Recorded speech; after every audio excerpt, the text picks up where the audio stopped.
Princess Anne had spent decades inside the monarchy's most guarded rooms, yet almost nothing could prepare her for what she discovered inside a sealed red folder at Windsor. There, beneath a routine ceremonial schedule, was a directive carrying Camilla's approval. It did not merely alter an event. It threatened to erase Diana's name from a royal legacy created in her memory. Anne read the final paragraph twice, and then stopped speaking completely. Before we go deeper into what this really means for the royal family, make sure to subscribe so you don't miss a single update. Anne had arrived expecting changes to the Diana legacy commemoration. The ceremony honored charities, heirlooms, and patronages linked to the late Princess of Wales. A commemoration is an official event created to preserve the memory and work of someone who has died. Yet the schedule before her no longer carried Diana's name. In its place stood a colder phrase: the Crown's continuing service. Anne turned another page. Camilla had approved a directive transferring the Diana Legacy Collection, the ceremony itself, and charitable honors into the Queen's household. That household was the staff and office serving the monarch's wife. Once the transfer was complete, the Queen consort could preside over honors created to protect Diana's humanitarian identity, while future programs would no longer be required to mention her by name. Anne gripped the folder until the paper bent beneath her fingers.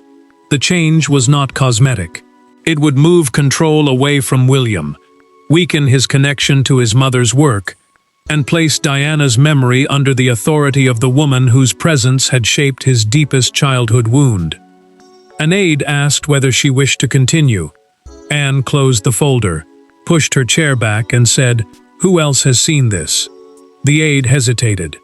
That pause told her enough. Anne reopened the file and found a handwritten instruction ordering the transition to be completed before William was formally consulted. The Prince of Wales was Diana's eldest son and heir to the throne. Excluding him meant the plan was designed to become difficult to reverse before he could object. Then came the second page. Anne found authorization to remove Diana's personal insignia from the ceremony, including the emblem used by charities connected to her work. She did not confront Camilla, not yet. Instead, she took the folder, demanded a private list of everyone involved, and walked out with certainty burning through her silence. This was no administrative change. It was the opening move in a battle over memory, power, and the future of the crown. And Anne was about to discover how many people were trapped inside it. The directive was written in formal language, but the struggle behind it was painfully human. For Anne, Diana's memory carried duty, regret, and unfinished responsibility. For Camilla, it remained a presence that could never be fully escaped. For Catherine, it represented an inheritance she had never asked for, but had learned to protect. And for William, the removal of his mother's name was not administrative reform. It was an attack on memory itself. Anne remembered Diana as more than the polished figure preserved in public photographs. She remembered a young woman entering royal life without understanding how quickly tradition could become pressure and how easily silence could become isolation. The Princess Royal had not always known how to help her, and that old regret now gave the red folder a deeper weight. Protecting the Diana Legacy commemoration was not about defending perfection. It was about protecting the work of someone who had endured the monarchy's hardest edges. Camilla carried a different burden.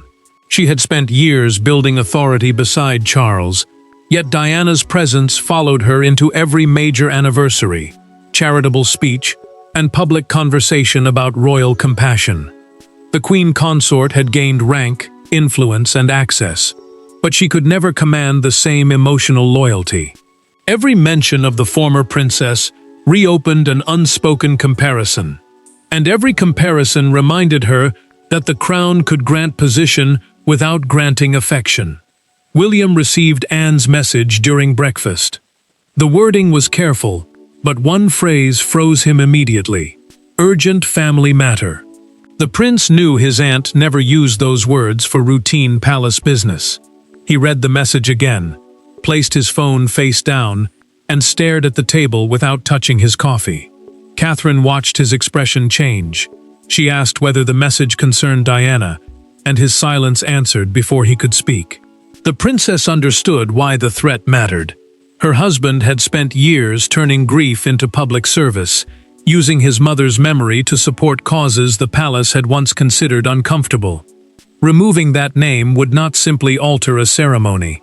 It would weaken the emotional bridge connecting his future reign to the woman who shaped him. Anne returned to the earlier programs. She found the pattern almost immediately. Diana's name had first been shortened, then pushed into smaller ceremonial references, and finally removed from the main title altogether. The change had not happened in one bold act.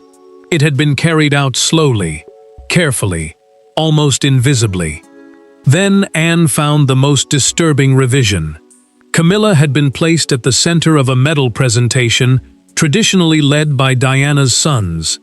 The medal honored young people continuing the late princess's humanitarian work. Placing the queen there would transform remembrance into replacement. Camilla sat alone with an older program resting in her hands. She folded the page bearing Diana's name, placed it beneath the new version, and told an aide that the monarchy could not remain governed by the past. Yet Anne was already discovering that this struggle had not begun with a folder. It had begun months earlier, during one ceremony and one quiet exchange that changed everything. The order had been signed in secrecy, but its true origin lay in a public moment that everyone witnessed and almost no one understood. Months before Anne opened the red folder, the royal family gathered for what appeared to be a respectful celebration of Diana's charitable work. The speeches were polished. The applause was controlled. Yet behind the ceremony, a single exchange left Camilla humiliated, William furious, and palace officials deeply unsettled. It was the moment the future queen decided that Diana's legacy could no longer remain beyond her control, and the moment the secret plot truly began. William arrived at St. James's Palace, determined to keep the event focused on the young campaigners being honored in his mother's name. The Diana Humanitarian Medal ceremony was an official presentation recognizing people who continued the late princess's charitable mission. Catherine stood beside him, knowing the day carried more than ceremonial weight. It connected his grief to service, and gave Diana's influence a living purpose. Camilla attended in a supporting role. She expected to deliver a closing address about continuity, duty, and the modern monarchy. Minutes before the ceremony began, the Queen Consort approached William privately and asked him to add one sentence recognizing her leadership of the Queen's household, the staff and office serving the King's wife. William refused without raising his voice. He told her the ceremony belonged to Diana's memory and to the recipients inspired by her work. The prince made clear that adding another royal claim would change the meaning of the day. Camilla held his gaze, then stepped away without replying, but the rejection had already landed. The applause changed everything. William spoke about his mother's courage, her willingness to enter places others avoided, and her belief that compassion mattered more than rank. The audience rose together. Camilla remained seated for several long seconds before slowly joining them, her expression fixed and cold. Catherine noticed. So did several palace officials. Camilla waited until the ceremony ended. Inside a private antechamber, she confronted the official responsible for royal programs and ordered a complete review of every medal, collection, ceremony, and charitable event, still carrying Diana's name. The Queen called it modernization, but her words carried something far sharper. Anne later found the documented account, written by that official, immediately after the exchange. The record preserved Camilla's exact instruction. No legacy within this monarchy should stand outside the authority of the Queen. The review was then presented to Charles as an effort to unify royal identity, hiding its true purpose beneath careful institutional language. Charles entered the antechamber as the final sentence was spoken. The king paused near the closed door, looked toward his wife, and understood enough to challenge her. But he stayed silent in front of the staff. That silence became permission. Anne now saw the truth clearly. Her brother had not created the plot, but his refusal to stop it had allowed it to grow into a formal directive. Loyalty to Charles could no longer protect him from responsibility. Armed with the words that launched the plan, Anne could no longer remain silent. She would have to face Camilla directly.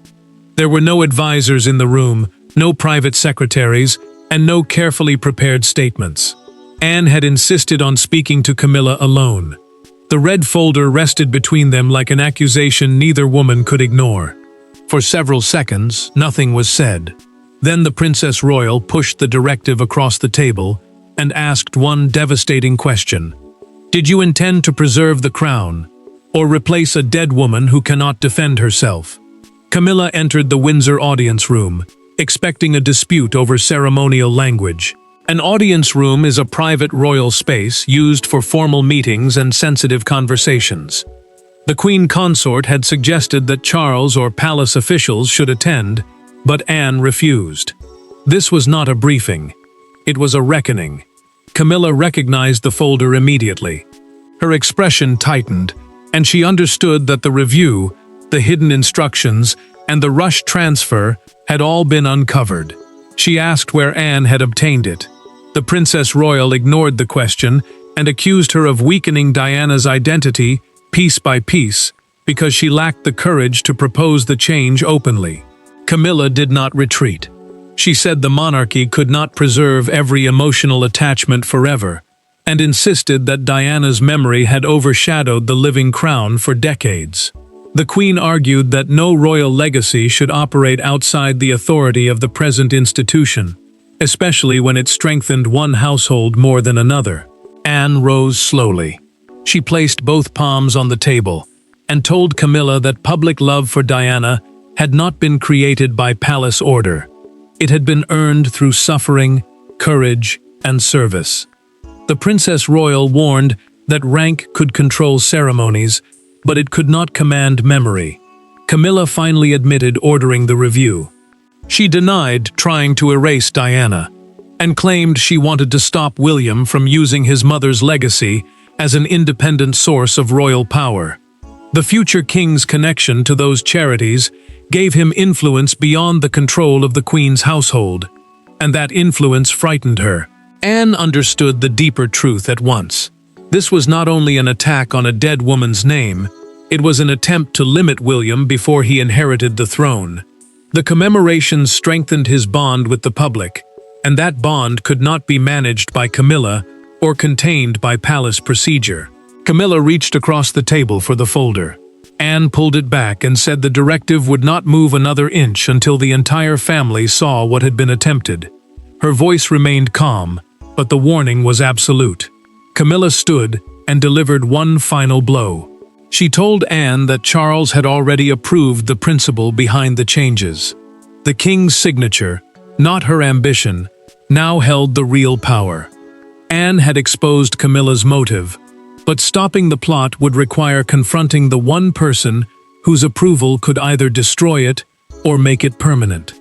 Charles did not shout when Anne placed the directive before him. He did not defend Camilla, and he did not deny knowing that a review existed. Instead, he removed his glasses, set them beside the folder, and stared at the page carrying his handwritten approval. In that silence, Anne understood the true scale of the crisis. Camilla had designed the plan, but the king's reluctance to confront her had given it the power of the crown. Anne watched her brother read every line. As monarch, Charles held the authority to halt the transfer immediately, because the sovereign could cancel changes made within the royal households. Yet doing so would weaken his wife, expose a dangerous split inside the family, and force the palace to admit that Diana's legacy had become the center of a private power struggle. Charles insisted that he had approved only a broad administrative review. He said no one had told him Diana's name would be removed from the commemoration, or that William would be excluded. The king had believed the process was about simplifying royal programs, not placing his former wife's memory beneath Camilla's control. Anne did not soften.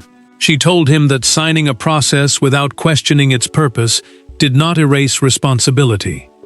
The Princess Royal reminded him that silence became permission when it came from someone with power.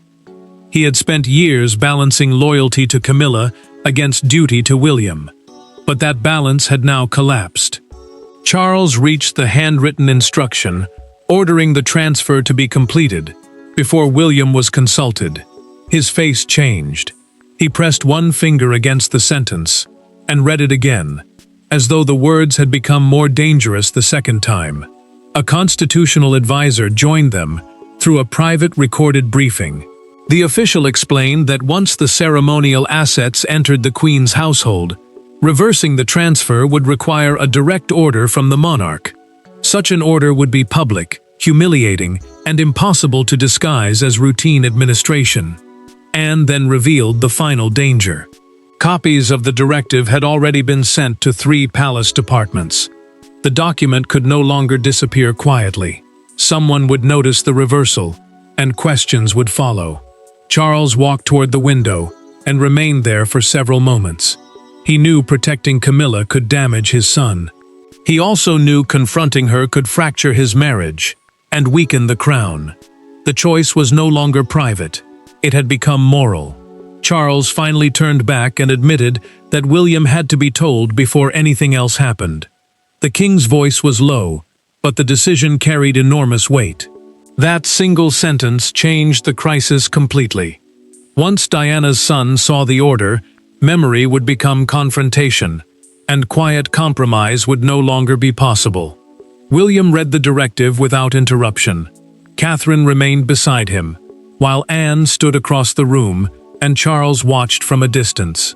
The prince did not react when he saw Camilla's name. He did not react when he reached the altered ceremony title.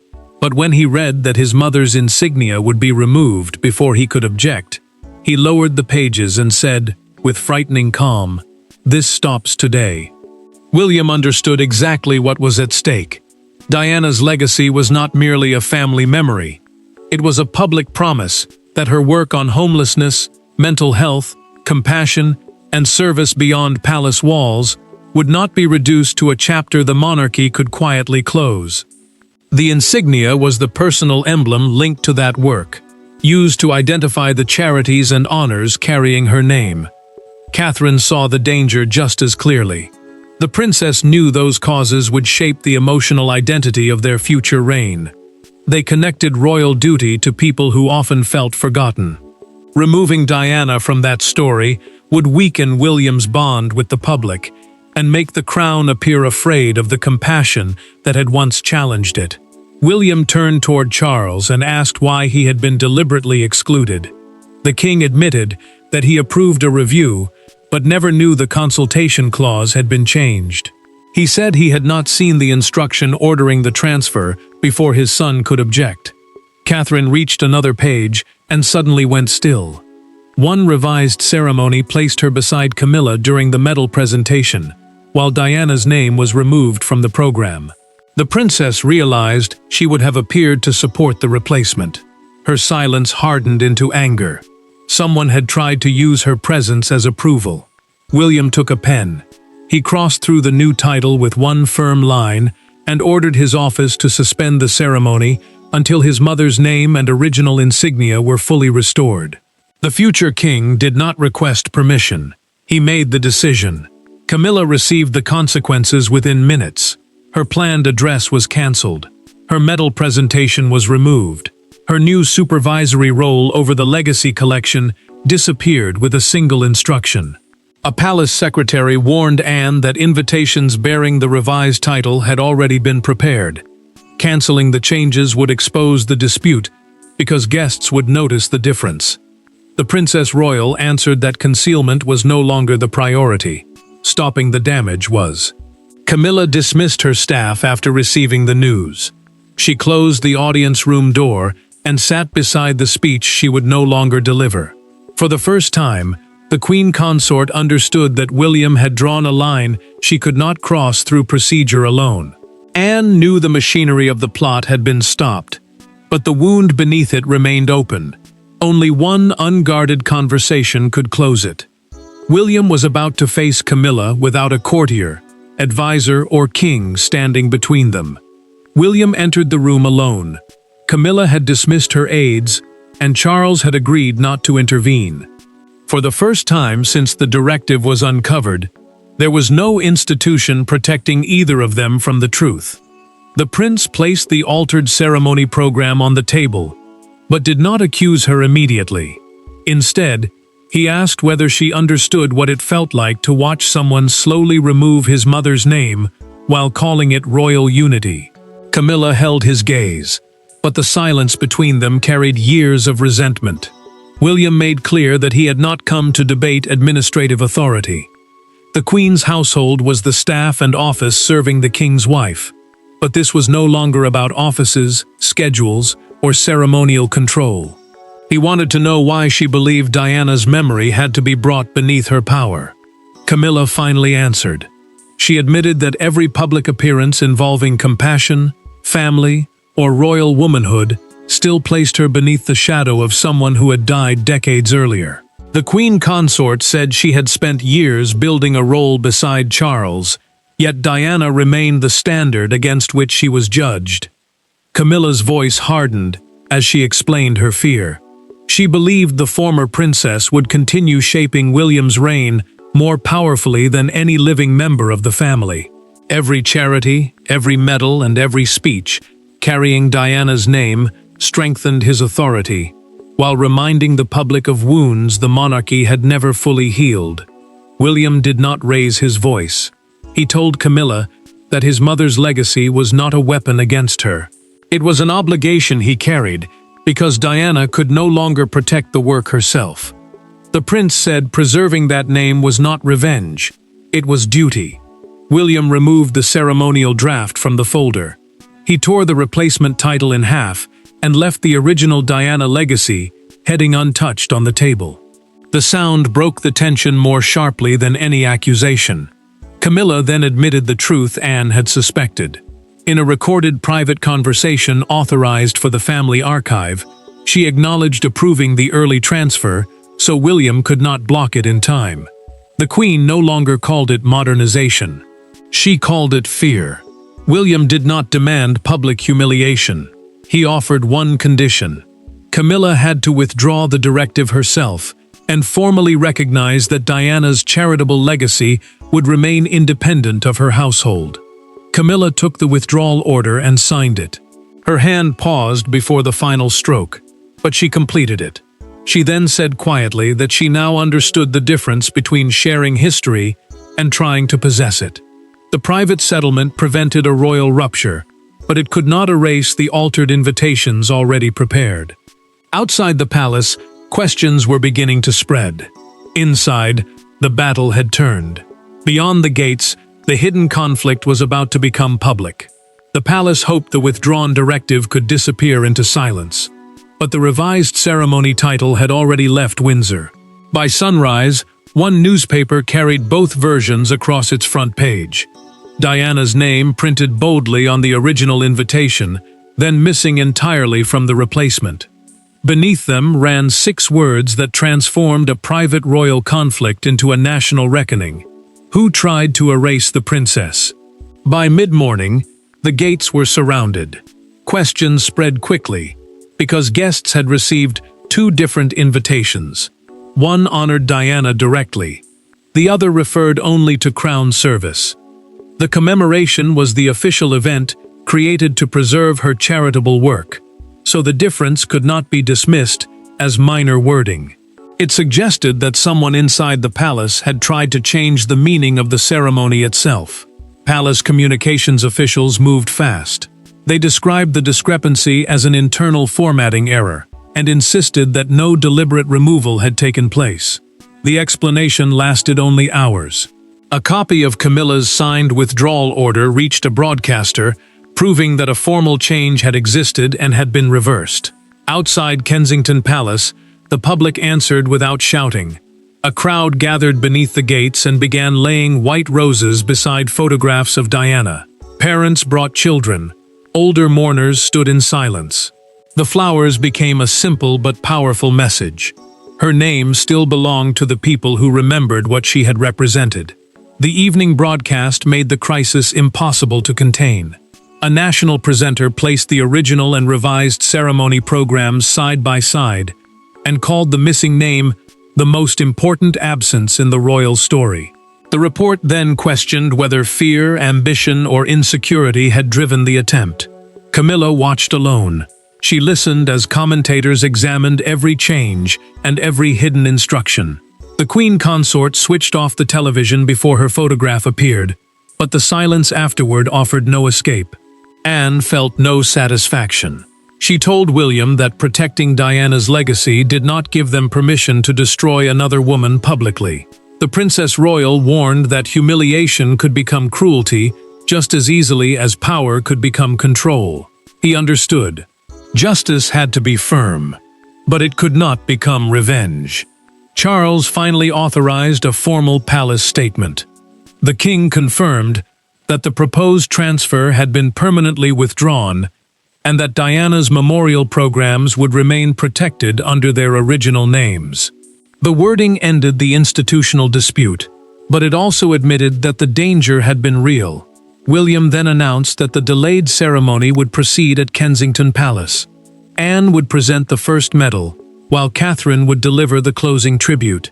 The world had delivered its judgment in headlines and flowers.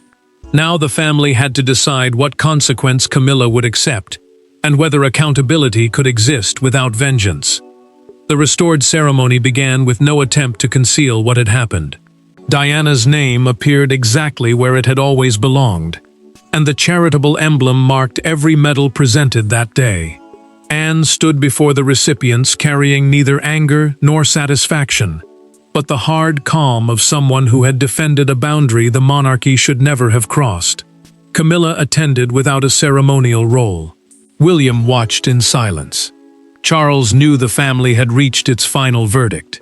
The Diana Legacy Commemoration proceeded under its original title.